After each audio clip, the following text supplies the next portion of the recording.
हाय नमस्कार. तर काय म्हणताय तुमच्या इकडलं ऊन, पाऊस, दिवसभर ऊन धगधग आणि संध्याकाळनं पाऊस. 6च्या पुढं भारी वाटते का नाही वातावरण. पण पाऊस म्हणावा असा नाही, फक्त शितोडा येतोय. पण झालंच की भ्या म्हणून वाहतुकी चालू आहे त्या. मला काही जाणं झालं नाही कारण आबाळ येत होतं. मालक लोक जरा आणि बानूला कपडे तर हाय ती त्या ताईने दिलेली पनवेलच्या. मग आई मला म्हणत होती पाडवा हाय, बानूला हार घाटी नाही. तर म्हणलं जा घ्या जा म्हणलं दुकानातनं. पण मला येणं होणार नाही कारण माझी धावपळच मला कळलं नाही. असं सुट्टी असली तर असं वाटतं एक दिवस तरी आराम करावं, पण आराम करायला भेटत नाही कारण पूर्णपैकी सोमवारी सुट्टी तर काही नसतीच, मला सोड असते.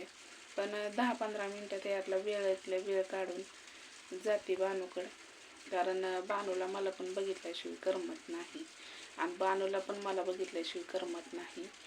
तर महिना भरलाय, कालच 21 तारखेला. बघू आता रविवारी मालकाला म्हणते दे बाबा काय करावं. बाजार राहतच नाही बाजारला पैसे.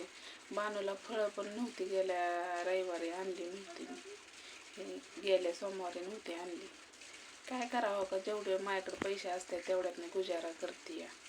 आता मस्त ताईनं कपडे दिली बानूला दीक्षाला म्हणून पाडव्याचं मिटलं. पोळ्या केल्या पावशेर डाळीच्या. आई म्हणत होती खाऊन तर जा. मला खाण्यात आणि येण्यात लगेच जिरून पण जाईल. राहू दे म्हणलं, खावा तुम्ही, खाल्ल्यासारखंच आहे असं काय नाही. मला तर पोळी काय आवडत नाही, पण भजी पापड भात आमटी आवडते. तर मस्तपैकी असं ऊन पडलंय. आता सरपण नाही म्हणलं, सरपण आणावं थोडंसं. आज काय वाहतुकीला कानकसरच केली कारण माझी तब्येतच ठीक नाही. असं पूर्ण चेहरा सुजल्यासारखा झालाय. कारण आनंद तेवढा माही नाही मला की एवढी मी आनंदात आहे की तुम्हाला काय सांगू. कारण मी कधी स्वप्नात विचार केला नव्हता की लेकरांपासून एवढ्या लांब राहीन, लेकरांपासून संगूत त्यांच्यात मनल बनवीन.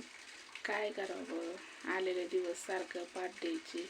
तर 1-2 महिने किंवा 1 महिना पुरा, मग काही टेन्शन नाही. परत कशाला यायचंय, परत तिथल्या तिथंच ताईंना आपल्याला मोठं असं कुठं पापड कर, कुठं काय कर, तेच करायचं बानूला बघत नाही. आता बानूला सोडून कुठं जाऊ शकत आता मी, कारण मी एवढ्या याच्या मनाने हे करते का नाही.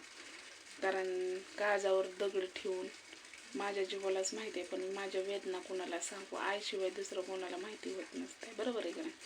तर आईला तर काय माहितीच आहे, पण काही गोष्टी आई मला पण सांगत नाही का. बानूला थोडंसं म्हणजे उन्हाने त्रास होतोय, मला माहिती आहे. बानूला उन्हाळी लागते, परत उन्हाने त्रास होतो. मस्त कूलर आहे, फॅन आहे, पण तरी पण बानूला त्रास होतोय. कारण हाय मला म्हणत होती फ्रीज घे म्हणली, तिला दूध गरम होतंय म्हणली आणि गरम दूध असं पाजण्यात आलं की तिच्या उलट्या होते त्या. मग हे तर मला पण माहिती आहे, पण म्हणलं होतं घ्यावं पावसाळ्यात फ्रीज, कारण पावसाळ्यात स्वस्त असतंय. पण कसं आहे माहिती आहे का, आपलं करल ते खाणं आहे आणि त्यात हप्ता कुठनं भरवत बसू. आता जवळजवळ म्हणलं तर 10-1 हजारापर्यंत फ्रीज आहे. आता उन्हाळ्यात जास्तच महाग झाला असं. काय करावं. काल परवा दिवशी लाईट बिल आलतं 270 का काय, ती भरलं. किरकोळ बघते होतंय माझ्याच्याने, काय करू. एवढं पण नाही ना म्हणजे माझा पगार की बाबा हो चला आपल्याला आहेत आपल्याकडे पैसे.